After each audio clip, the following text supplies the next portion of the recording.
आदाब, आप देख रहे हैं शाह टाइम्स न्यूज चैनल। आज की अहम खबर। उत्तराखंड में मदरसों की सीलिंग को लेकर विवाद बढ़ता जा रहा है। सरकार की इस कार्रवाई के खिलाफ मुस्लिम समुदाय ने जोरदार विरोध प्रदर्शन किया। देहरादून समेत कई इलाकों में प्रदर्शन हुए, जिनमें कई मुस्लिम नेताओं और कार्यकर्ताओं को पुलिस ने हिरासत में लिया। सरकार का कहना है कि मदरसों की सीलिंग शिक्षा की गुणवत्ता और पारदर्शिता बढ़ाने के लिए की जा रही है, लेकिन मुस्लिम संगठनों का आरोप है कि यह उनकी धार्मिक स्वतंत्रता के खिलाफ है। जमीयत उलेमा-ए-हिंद और मुस्लिम सेवा संगठन ने चेतावनी दी है कि अगर कार्रवाई नहीं रोकी गई तो आंदोलन और तेज होगा। अब देखना ये होगा कि सरकार और मुस्लिम समुदाय के बीच कोई समाधान निकलता है या नहीं। इस खबर पर हमारी नजर बनी हुई है। आगे की अपडेट्स के लिए बने रहिए शाह टाइम्स न्यूज चैनल के साथ। ये मान्यता लेने की जरूरत क्या है? ट्यूशन तो ट्यूशन पढ़ा रहे हैं ना। एक बच्चा SGRR में पढ़ रहा है, लेकिन वो विद्यापीठ में जाता है ट्यूशन पढ़ने, कोचिंग करने। तो उनके साथ वो ये जो हमारे साथ हो रहा है, उनके साथ क्यों नहीं हो रहा? तो इससे तो जाहिर है कि मुसलमानों को टारगेट। और जमीयत जो है बहुत जल्द इस मामले को लेकर सुप्रीम कोर्ट का रुख कर रही है, क्योंकि सुप्रीम कोर्ट में पहले ही ऑलरेडी इस मामले को लेकर उत्तर प्रदेश में जब हुआ था तो स्टे कर रखा है सुप्रीम कोर्ट ने। तो हमारी भी एक दो दिन में सुप्रीम कोर्ट की जो हमारे हैं उनसे बात हो रही है। तो इसी 14 या 15 उसमें वो हमारा भी, लेकिन हमारे यहाँ जांच के बाद जो जांच रिपोर्ट आई है अंदर से वालों को किसी को अवगत नहीं करा रहे हैं कि आपके हम जांच करने गए थे और जांच में ये कमी पाई गई है, आप इसे पूरा कर लीजिए या आप मान्यता ले लीजिए। कोई नोटिस नहीं दिया गया, ना उस जांच की कोई हमें आख्या बताई गई या जांच कर। हम तो संतुष्ट हो गए, आप गए थे जांच कर ठीक, लेकिन अचानक क्या आप सीज कर रहे हैं। ये सिंगल वंडी वाला जो केस है, इसमें हमारे तहसीलदार साहब थे, खंड शिक्षा अधिकारी थी और एक अल्पसंख्यक कल्याण अधिकारी के असिस्टेंट थे। तो 3 लोग थे कमेटी में, मैं साथ था। जब हम वहाँ गए तो हमने वहाँ के मुझसे पूछा संचालक से क्या करते हैं। तो कहा कि जो हमारे यहाँ शाम के टाइम वो मेरे यहाँ पढ़ने से 5 बजे, 5 बजे से 7 बजे और 7 बजे से 9 बजे, इसलिए 25 बच्चे आते हैं। दूसरी शिकायत हमें प्रशासन से ये है कि आप मदरसा बंद करके आ गए हैं, हमें कोई आपने स्लिप नहीं दी है, हमें आपने कोई उसका जो है कागज़ नहीं दिया है, आपने मदरसे को बंद कर दिया है। अगर हम कोर्ट जाते हैं, हाई कोर्ट जाते हैं, क्या लेके जाएंगे, क्या दिखाएंगे हम आगे जा करके? आप तो बंद करके आ गए हैं। तो हमारी 2 शिकायत है। तो हमने इन दोनों बातों को सामने रखते हुए प्रशासन से गुहार लगाई है कि फिलहाल तमाम अधिकारी मदरसों को और मस्जिद को खोलने का काम करें और 3 महीने का हमें समय दें। जो कमी आपको दिख रही है, जो कमियां मदारिस के अंदर पाई जा रही है, ऑडिट रिपोर्ट नहीं है या वो जो है रजिस्टर्ड नहीं है, उनके लिए समय तो आप देंगे ना। हमें 3 महीने का समय दीजिए। 3 महीने के बाद भी अगर वो सारी चीज़ें सही नहीं होती हैं, फिर आप अपनी कानूनी कार्रवाई कीजिए। आप जस्ट जाएंगे, फ़ौरन जाकर के सीज लगा देंगे, किसी को बताएंगे नहीं, किसी को कहेंगे नहीं, कोई नोटिस नहीं देंगे, कोई स्लिप नहीं देंगे, ये नहीं चलेगा। इसको मुसलमान कतई बर्दाश्त नहीं करेगा। रमज़ान का महीना है, प्लीज़ प्लीज़ हम प्रशासन से गुहार लगाते हैं, हमें परेशान करने का काम मत कीजिए। हमें रोज़े रखने दीजिए, हमें नमाज़ पढ़ने दीजिए, हमें कुरान पढ़ने दीजिए। क्या इस सरजमीन पर कुरान पढ़ना भी गुनाह हो गया है? क्या नमाज पढ़ना भी गुनाह हो गया है? किस आधार पे आप काम कर रहे हैं, कैसे काम कर रहे हैं? कोई हम वहाँ नशे का काम तो करा नहीं रहे बच्चों को ला करके, हम तो शिक्षा दे रहे हैं। ट्यूशन पॉइंट को आप बंद कर रहे हैं। जब आपने अपनी जांच के अंदर ट्यूशन पॉइंट लिख दिया है कि ये मदरसा नहीं है, तो क्या ट्यूशन पॉइंट के अंदर कुरान नहीं पढ़ाया जा सकता है? क्यों बंद किया है आपने उसको?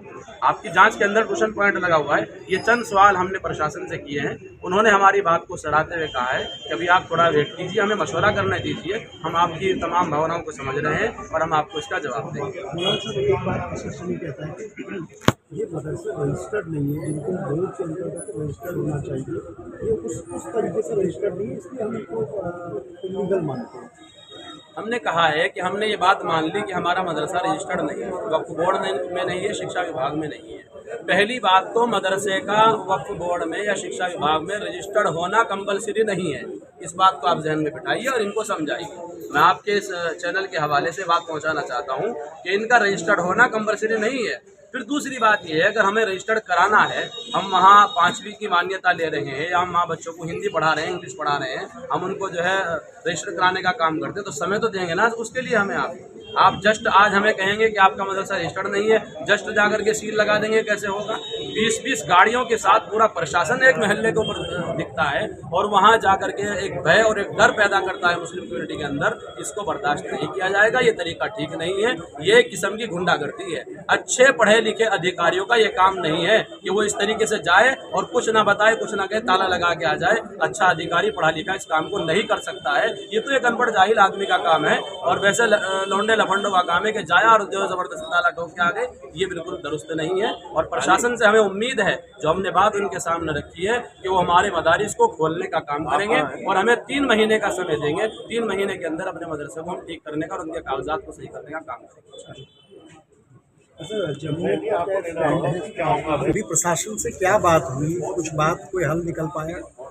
देखिए, हल तो नहीं निकला है और हल ऐसे निकल भी नहीं सकता, क्योंकि जो इस वक्त कार्रवाई हो रही है प्रशासन की तरफ से, अगर देखा जाए तो ये गुंडाई वाली कार्रवाई। मस्जिद और मदरसों को लगातार रमज़ान के मुबारक महीने में बंद किया जा रहा है और ये भी नहीं बताया जा रहा है उसे किस आधार पर, किस एक्ट के तहत बंद किया जा रहा है। जितने मदरसों में अभी तक कार्रवाई हुई है, मस्जिद पर कार्रवाई हुई है, किसी को कोई नोटिस अभी तक तामील नहीं कराया गया है, कोई आदेश नहीं दिया गया जिस आदेश में स्पष्ट हो कि इस आदेश के तहत, इस कानून के तहत, इस लॉ के तहत ये मदरसा बनते हैं। ये कहीं ना कहीं एडमिनिस्ट्रेशन का फेलियर है। यही बात लेकर हम यहाँ आए थे। पता ये चला क्योंकि माननीय प्रधानमंत्री जी का उत्तराखंड दौरा है और जिलाधिकारी देहरादून किसी मीटिंग में व्यस्त है, इस वजह से आदेश दिया। अभी यहाँ प्रशासन के जिम्मेदार अधिकारी मौजूद थे, उनसे हमारी वार्ता हुई है और हमने उनसे यही कहा है कि ये जो मदरसे बंद किए गए हैं, इन्हें जल्द से जल्द खोलने का आप कार्य करें। दूसरा, जो बिना किसी आदेश के मस्जिद नगरानी में बंद की गई है, बिना किसी नॉर्म के बंद की गई, उसे तत्काल प्रभाव से खोले। अन्यथा लोग यहाँ पर बैठे हैं, जब तक इसका पता नहीं चलेगा तब तक ये लोग नहीं भाई, प्रशासन एक बात ये कह रहा है कि जो मदरसे हैं वो रजिस्टर्ड नहीं है, या तो उत्तराखंड रजिस्टर्ड हो या मदरसा बोर्ड में रजिस्टर्ड हो, लेकिन वो रजिस्टर्ड नहीं है, इसलिए हमने बंद किया। देखिए, ये बात एक भ्रम फैलाया गया है कि मिथ जिसको कहते हैं कि रजिस्ट्रेशन मदरसा बोर्ड में कौन सा कानून है। मैं आप लोगों से पूछता हूँ, मैं सरकार से यहाँ सवाल करना चाहता हूँ आपके चैनलों के माध्यम से, किस कानून के तहत मदरसे का रजिस्ट्रेशन है? सोसाइटी रजिस्ट्रेशन एक्ट के तहत चल रहे हैं, ट्रस्ट के तहत चल रहे हैं। कोई भी ऐसा मदरसा नहीं है जो बिना किसी सोसाइटी के या बिना किसी ट्रस्ट बनाए हुए चल पाए। और रही बात इसकी, अगर गवर्नमेंट इस बात को जोर डाल रही है कि उत्तराखंड मदरसा बोर्ड से ही इसका रजिस्ट्रेशन कंपलसरी है, तो ये गैर कानूनी है। मदरसों को, रिलीजियस बॉडीज़ को आप अपने अंडर नहीं ले सकते। भारत सरकार के कानून बने हुए हैं, सोसाइटी रजिस्ट्रेशन एक्ट है, ट्रस्ट एक्ट है, उसके तहत मदरसे चल रहे हैं। अगर मैं आपसे फिर ये सवाल सरकार से, आपके चैनल से करता हूँ, तो अभी तक लिख के क्यों नहीं दिया गया है जिन मदरसों की सीलिंग की गई है? आज तक ऐसा कभी हुआ किसी बिल्डिंग को सील किया गया हो और प्रशासन आज तक 4-5 दिन के उपरांत भी ये बताने में नाकाम हुआ हो कि हमने इस बिल्डिंग को क्यों सील किया है? कोई कागज़, कोई आदेश तो देंगे या नहीं देंगे? तो ये गलत है, ये सही है। There is something called principle of natural justice in the country. देखिए, खुले तौर पर लोकतंत्र की हत्या हो रही है, लोगों की भावनाओं की हत्या हो रही है और ये कदापि बर्दाश्त नहीं की जाएगी।